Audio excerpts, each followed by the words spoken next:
Pantheon as the support. I don't think it will be. No, it'll be Carria's Rakan as the final pick of the draft here for T1. Yeah, pretty good matchup into the Braum. All the extra movement that Rakan does to compound off of this Talia. But the other side is not warded. Oh, Owner with the flash into the stun, going after Shanks, but he flashes to buffer through it. So no seismic shove there for the follow-up. You even saw Owner. With that Realm Warp, an AL should be able to keep T1 at bay. I don't even think T1 can test here. Yeah, for sure. With how much pressure Flandra has in the 1v1, the Rek'Sai has a Sion under tower already, and you see Flandra proxying even. So T1 looks very good for them, or excuse me, AL looks very good for them to grab the grubs. Will T1 even try and answer anything on the other side of the map?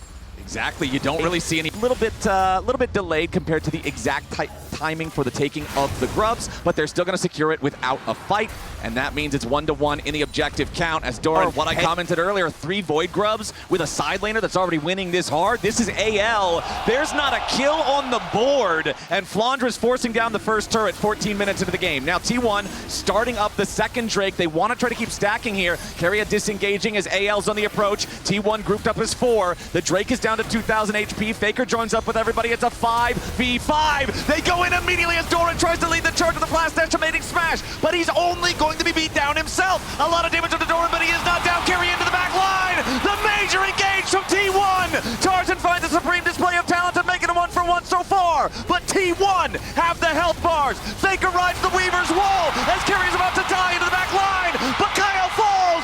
Tarzan falls. T1, they'll lose Carria as Gumayusi fights back, and Shanks is on the run. Faker and Guma looking for a little bit more with a piercing arrow going over the wall, and Faker's ready to flash. Another rock is thrown, and Shanks is buried. T1, 4 for 2. Once again, it's Faker in the clutch in the fight, finds the flick to send AL into everyone on T1. What a play from the T1 mid laners. AL though, this is not Baron, this is Rift Herald. They're gonna grab this one. No Guma around to steal it. Yeah, it looks like instead T1 gonna try to actually put a stop to the T1 team fight. And look at this, the river control for T1 is pretty early. Yeah, for AL, it has to be a way of finding a bypass to Doran, but Flandra going in. Yeah, Flandra goes in for the flash. He wants to try to find Faker here. Needs a little bit more damage. Ulti to drop the aggro, and Shanks gets the kill. TP coming in from T1, but it might be a little bit of a problem. No, Doran has the ulti. Guarantees he does not get locked up. Factor. And we've got Otacon here. T1 pushing on top side, trying to set up around it very early on. Again, the flashes will be critical here. Oh, Hope goes forward, but immediately Carrie is ready to try to respond here with the grand entrance. Hope tries to get over the wall. He sidesteps the seismic shove, but the damage from Owner is way too much. A big mistake from AL, and a bigger punish from T1. Tarzan goes in! Supreme display of talent under 3, but there is no follow-up. Tarzan has to try to flash away. Owner goes after him, but now he's trapped. Shanks with a little bit more damage, kills off the T1 jungler. The Realm Warp's ready to go in, and Shanks wants another. The arrows fly out as Doran charges in. Shanks with a flash to the side to avoid the engage coming out from T1's top laner. Doran's gonna try to run. Another arrow flies out from Gumayusi as now Carria's got to be careful as he battle dances in and out of the fight. Hold on, we've got a respawn from Kyle. He teleports back, and now it looks like AL is gonna take the opportunity to go after the Otacon. AL have to try and rush this. They know that they've only got a couple of seconds until Owner's back up, and he has that ultimate available. The interrupt is huge because that will stop T1 responding with the dragon. Exactly. Big interrupt there on Gumayusi, and AL, despite the fact that their bottom lane duo gets caught out. The dragon is important. T1 already starting it out. Crucially, Tarzan had the Axiom Arc, so his Supreme Display talent is nearly back up. AL want to fight this. This is sole point if T1 secure it. AL know that this puts them in a very bad spot. Dragon down to 1,000, already going to be secured by Owner. AL continuing to walk forward, but they decide better of it. There's nothing left to fight over. So Otacon plus feats of strength over to AL. Just in time.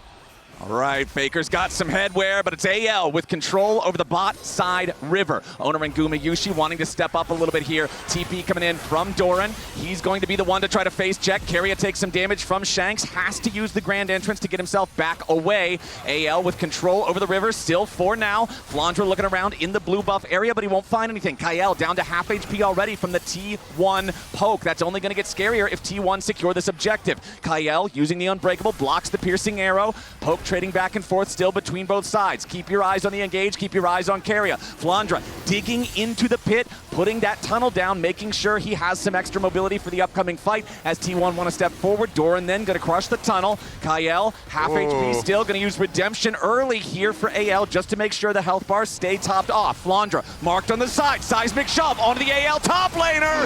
Chain CC on the Flandra, he's already down. T1 have found the pick. Supreme display of talent, tries to hold the line, but into the back line goes Owner. Hope is being chased, Tarzan's being killed. Anyone's legend is being crushed as Shanks tries to fight back in a 1v4, but he'll get nothing but an epitaph as T1 kill 4 and take Soul. T1 go fishing and they find Flandra. They pick him off and they decimate AL in the team fight.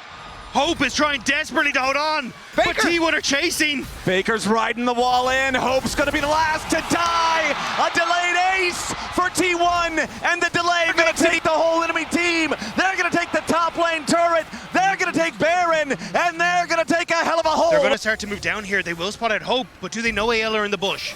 AL trying to set some kind of a trap. They know a fair fight doesn't favor them any longer. Kael gonna be trapped on the wrong side of the Weaver's wall. Seismic shove connects onto Shanks, who immediately goes golden, but it's gonna be a 2-for-1 deal. Supreme display of talent at least takes Carry out in the process, but T1 have still won the fight. They're gonna keep pushing forward. They've got the Baron, they've got the Soul, they've got the enemy tier 1 turret down. They've got Owner diving into the back line, but the escape is there for the rest of AL. Flandra trying to distract, get something else back over in the mid lane here at the same time, try to get an objective bounty because AL know they are not fighting back in the bottom lane. T1 take the tier 2. Guma Yushi's chains of corruptions, locking down Shanks, making sure that neither him or Kael could get out of there. T1, they are in the heads of anyone's legend. And T1 continue to push in this top side. AL are attempting to get here, but this tower is gone. Nothing left of the tier 2 top. Another one falls, and T1's gold lead climbs back over 6,000 as the Baron, still 20 seconds left on this one. Another wave about to come towards the tier 3. And it looks like this is going to be the last wave that T1 get to push with. We'll see if they want to try to make the full break of the base. Here's your Weaver's Wall. T1 gonna summon the Redemption immediately just to make sure they can power through this. Realm Warp from Shanks just to make sure he's not caught on the wrong side of the Talia ulti. And that's T1 using every second of the Baron to grab their first inhibitor of the game. Getting the TP here from Kael and Tarzan. Looks like they're going to try and make with some... Flash, with Exhaust here on the Rakan. Kael swapped over to a Ghost on his Braum. Looks like T1 don't know where Tarzan is though. There was pings going over towards their own jungle, wondering if Tarzan managed to sneak his way in, but Dragon now started and Tarzan spotted as well. Okay, Owner and Carrier are the only two around the Dragon Pit for now. TP coming in. Faker is ready to join back up with the rest of the team after purchasing the Crypt Bloom. AL starting up the Elder Dragon now. T1 watching on, waiting for the rest of the team to approach. Elder Dragon down to about 1/2 HP. Hope taking a chunk of damage. Dora charging in. Weaver's Wall over the top. Kael's going to be caught. A ton of burst onto the support of anyone's legend, and he's already down. T1 charge forward. Double kill to Gumayushi. Pressure onto Tarzan. Triple kill Guma. AL are cut to pieces, and T1 holds the sword. Flandra's last to die, and ace for T1 will be the end of game 1. Great force there from T1. They use their wallets and they destroy AL at the Dragon one more time. Doran putting the last touches here on the Nexus turrets. The Elder Dragon is claimed, but there's no one left to execute. The game was quiet. The game was close for so very long. But when it came down to the clutch, it's T1 who prove why they are the reigning back-to-back world champions. They out-team fight AL.